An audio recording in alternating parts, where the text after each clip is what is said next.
Muhammad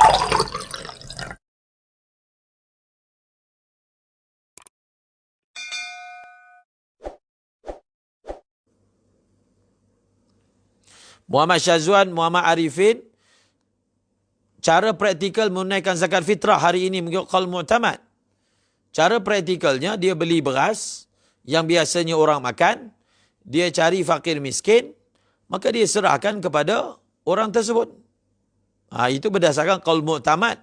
Kita wajib memberi iaitu qut. Qut ni apa dia? Makanan asasi. Berapa banyak satu gantang? Berapa banyak satu gantang?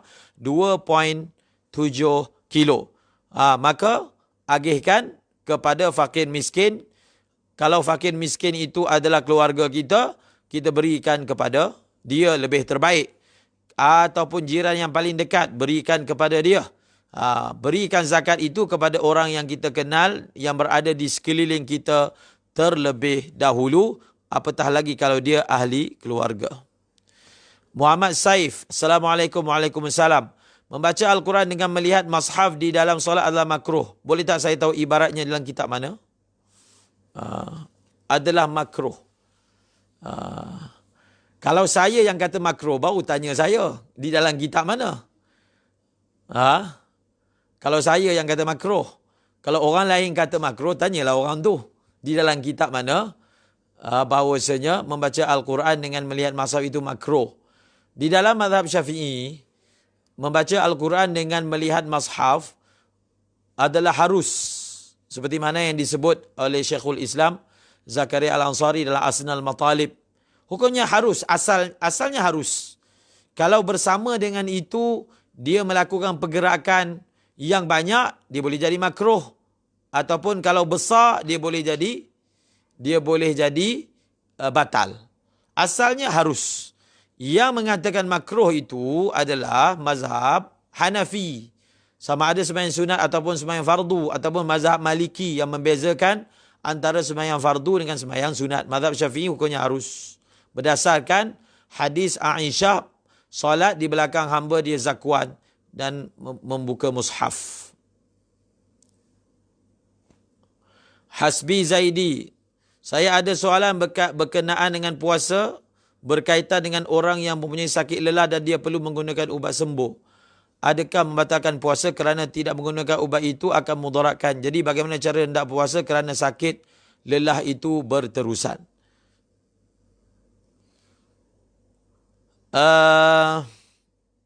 Ini maksudnya penggunaan inhaler lah. Penggunaan inhaler. Jadi penggunaan inhaler,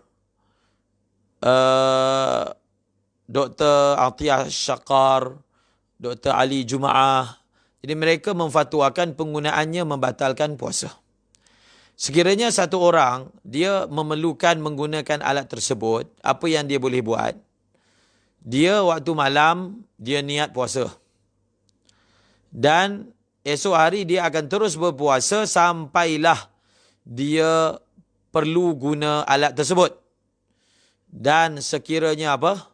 Sekiranya dia guna, maka batal puasanya. Dan selepas batal puasanya, maka dia hendaklah imsak. Imsak. Iaitu berkelakuan seperti orang berpuasa. Kemudian, selepas Ramadan, kalau dia sehat, dia ada peluang untuk qada, maka dia qada.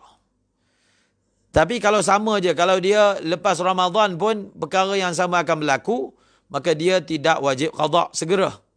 Dan kalau ditakdirkan dia meninggal dunia sebelum ada peluang untuk qada, maka dibayarkan fidyah untuk dia.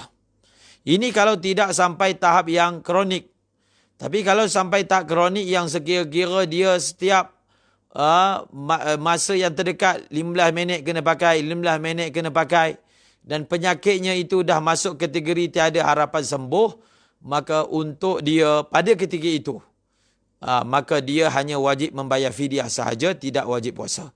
Tetapi kebanyakan orang asma, dia masuk dalam kategori pertama, dia wajib niat malam hari, dia berpuasa setakat mampu, bila terpaksa menggunakannya, sekira-kira kalau dia tak guna akan datang mudarat ketara, maka dia guna. Kemudian nanti batal puasanya, dia wajib tahan diri daripada makan dan minum dan seumpamanya. Dan seperti yang saya sebut tadi, kalau selepas Ramadan dia boleh tahan sampai 1 hari, tiba-tiba pula dapat kekuatan, maka dia qada. Kalau ia tidak sampai tahap begitu, dia tak wajib qada. Kerana tengah hari pun akan batal juga puasa dia. Dan kalau dia meninggal dalam keadaan begitu, dia dibayarkan fidyah untuknya. Zakat. Zakat ni, zakat fitrah. Zakat fitrah ini dia diberikan kepada individu, asnaf. Kalau pertubuhan itu dia hanya wakil dan dia akan agihkan kepada asnaf, tak apalah. Tapi kalau pertubuhan itu gunakan duit tersebut untuk operasi parti, kalau mazhab Syafi'i tak boleh. Mazhab Syafi'i tak boleh. Mazhab Syafi'i fi sabilillah maksudnya orang yang pergi berjihad dan dia tidak mendapat gaji. Fisabilillah yang ditafsirkan dengan makna luas itu bukan mazhab Syafi'i. Khairul Azizul. Assalamualaikum. Mana lebih afdal untuk bukan hafiz tapi lancarlah bacaan khatam Al-Quran dalam tarawih dengan melihat Al-Quran, ataupun dalam tarawih baca mana-mana surah yang hafal dan khatamkan Quran di luar dari tarawih.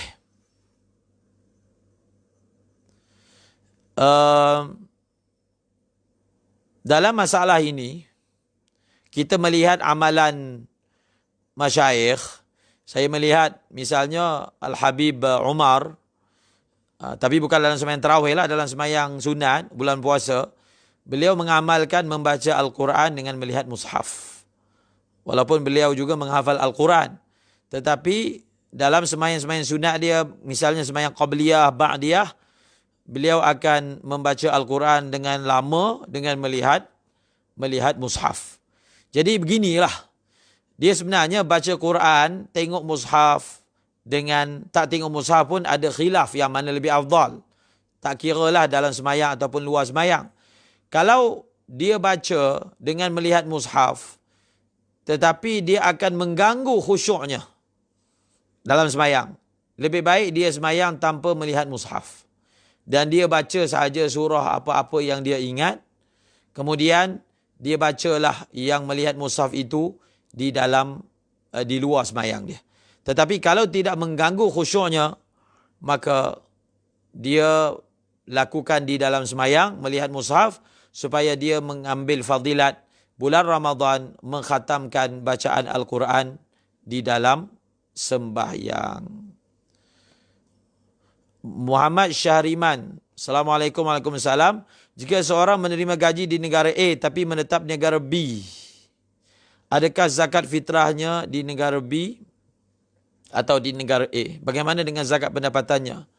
Adakah cukup haul perlu dibayar di negara A atau B?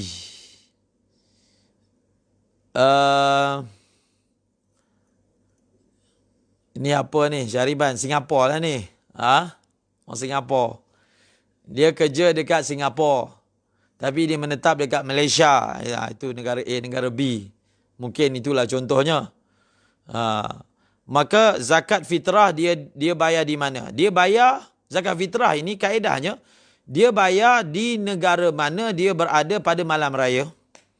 Kalau dia malam raya dekat Singapura, itulah yang dibayar. Di negara itulah yang dia akan bayar.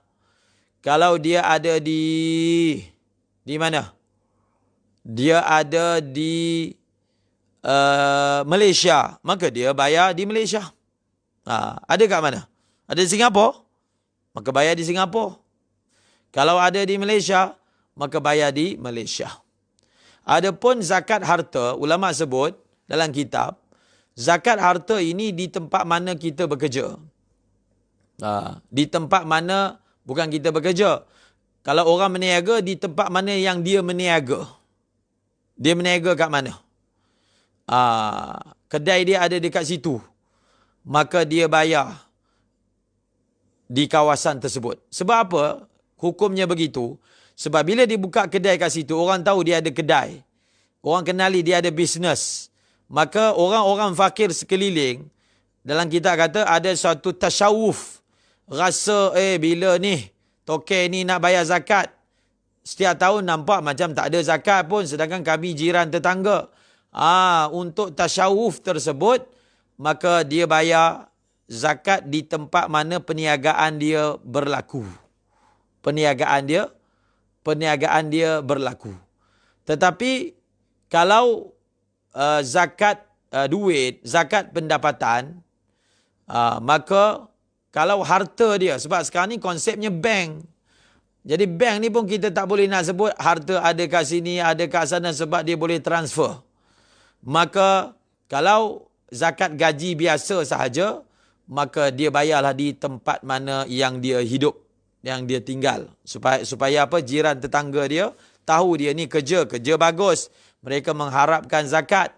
Maka bayarlah zakat di tempat mana dia berada untuk zakat pendapatan.